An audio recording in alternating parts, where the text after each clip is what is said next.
Assalamualaikum warahmatullahi wabarakatuh. Apa kabar anak-anak kelas 3 dimanapun kalian berada? Semoga kita semua selalu dalam keadaan sehat walafiat. Perkenalkan, nama Ibu Siti Nur Latifah.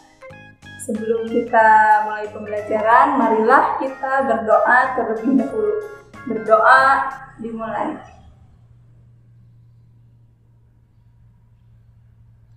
Berdoa selesai.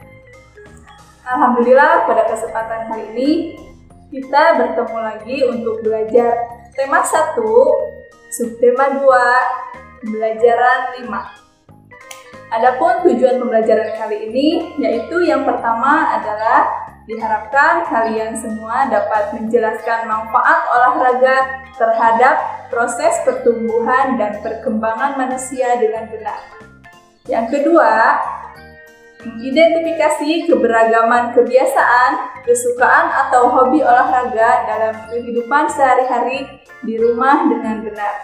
Yang ketiga, menceritakan pengalaman dengan keberagaman dan menjaga kerukunan sebagai wujud dari rasa syukur. Dan yang keempat, menyelesaikan soal cerita yang berkaitan dengan pengurangan dengan teknik meminjam dan teknik tidak meminjam dengan benar.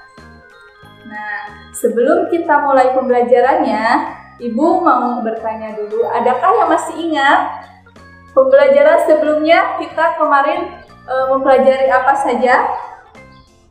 Ya, materi yang sebelumnya yaitu mengenai jenis-jenis makanan sehat dan bergizi yang berpengaruh terhadap pertumbuhan dan perkembangan manusia. Nah, selain makanan yang sehat dan bergizi, ada faktor lain yang mempengaruhi pertumbuhan dan perkembangan manusia, yaitu dengan berolahraga. Pernahkah kalian bermain sepeda? Perhatikan gambar berikut. Pada waktu kecil, Rafa bermain sepeda roda 3.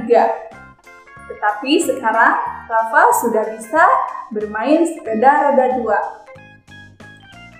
Mengapa demikian? Ada yang tahu jawabannya? Ya, betul. Karena semakin hari, tubuhnya semakin tinggi. Sehingga Rafa sudah bisa mengayuh sepeda roda 2 dengan baik. Nah, bermain sepeda itu selain menyenangkan juga dapat membuat tubuh kita menjadi sehat dan kuat. Mengapa demikian? Karena yang pertama, dengan bermain sepeda, badan kita menjadi bergerak, mulai dari kaki yang mengayuh sepeda, kemudian tangan memegang setir itu untuk menjaga keseimbangan supaya tidak jatuh ketika bermain sepeda. Dan yang ketiga, bermain sepeda juga bisa membuat jantung kita menjadi sehat karena dengan bermain sepeda dapat memacu aliran darah yang mengalir di tubuh kita. Coba sekarang kalian sebutkan olahraga apa saja yang bisa membuat tubuh kita menjadi sehat. Selain tadi bersepeda ya. Yang pertama ada olahraga sepak bola, kemudian bisa juga lari, bermain basket, dan juga renang. Coba sekarang, siapa yang suka berolahraga renang? Di mana kalian biasanya berolahraga renang? Ya, ada yang di kolam renang, ada yang di waterboom, ataupun ada juga yang di pantai ya berenang. Semuanya pernah ke pantai? Suka berenang di pantai? Pasti seru ya berenang di pantai.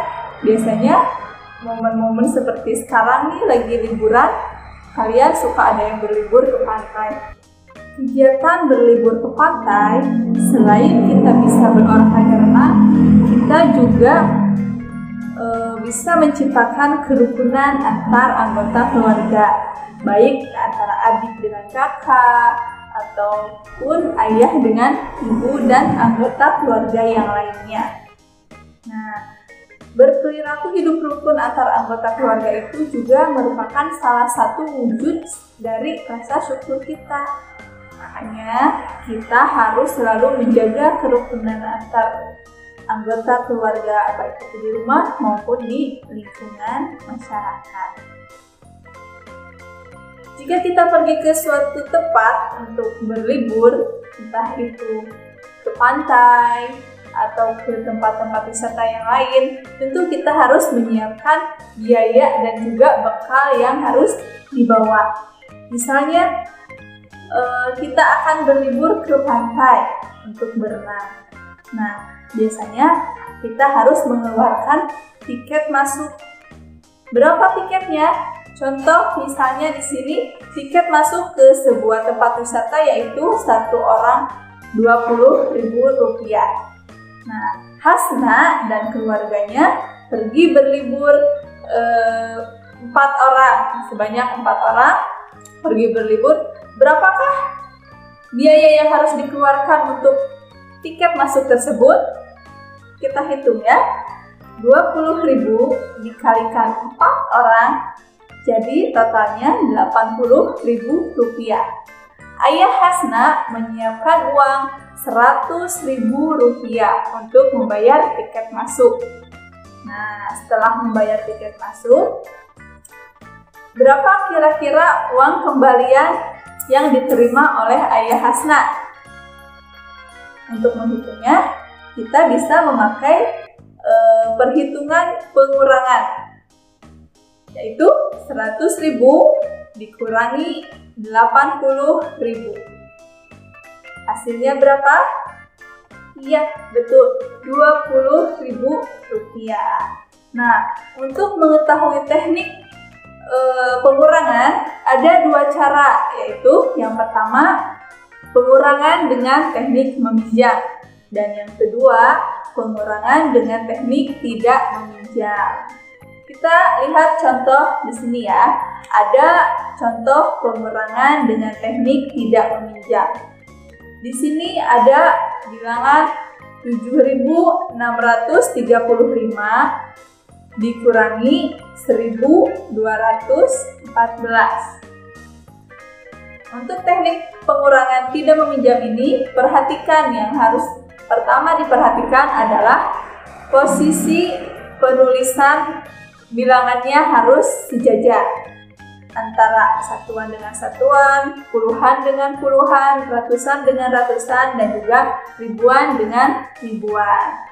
Nah, setelah itu baru kita mengurangkan. Yang pertama adalah yang nilai satuan dulu.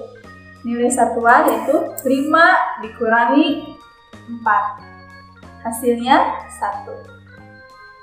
Hasilnya ditulis di bawah angka 4 ya, sejajar dengan nilai satuan. Kemudian yang kedua, nilai puluhan. Nilai puluhannya 3 dikurangi 1, hasilnya 2. Kemudian 6 dikurangi 2, hasilnya 4. Dan yang terakhir 7 dikurangi 1, hasilnya 6. Jadi 7.635 dikurangi 1.214, hasilnya 6.421. Yang selanjutnya, teknik meminjam.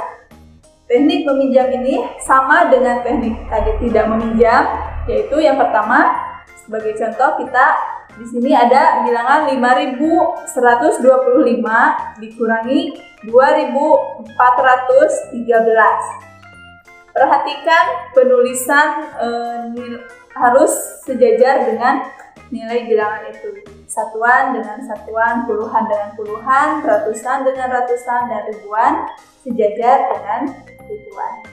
Yang pertama harus dikerjakan yaitu nilai satuan dulu. Nilai satuannya yaitu 5 dikurangi 3. 5 dikurangi 3 hasilnya 2. Kemudian 2 dikurangi 1 hasilnya 1. 1 dikurangi 4, karena ini tidak bisa 1 dikurangi 4, maka 1 ini meminjam ke nilai yang ribuan. Jadi 1 berubah menjadi 11 dikurangi 4 hasilnya 7. Dan yang terakhir, yang nilai 5 ini karena tadi sudah dipinjamkan sebelumnya 1, maka nilainya sekarang menjadi 4. 4 dikurangi 2 hasilnya 2. Nah, baiklah anak-anak, pada pertemuan kali ini kita telah mempelajari mengenai pertumbuhan dan perkembangan manusia. Yang kedua, menciptakan kerukunan antar anggota keluarga. Yang ketiga, kita telah mempelajari cara menyelesaikan soal cerita pengurangan bilangan dalam teknik meminjam dan juga teknik tidak meminjam. Nah, untuk melatih keterampilan kalian, jangan lupa selesaikan soal-soal evaluasinya ya. Sekian pembelajaran kali ini. Wassalamualaikum warahmatullahi wabarakatuh.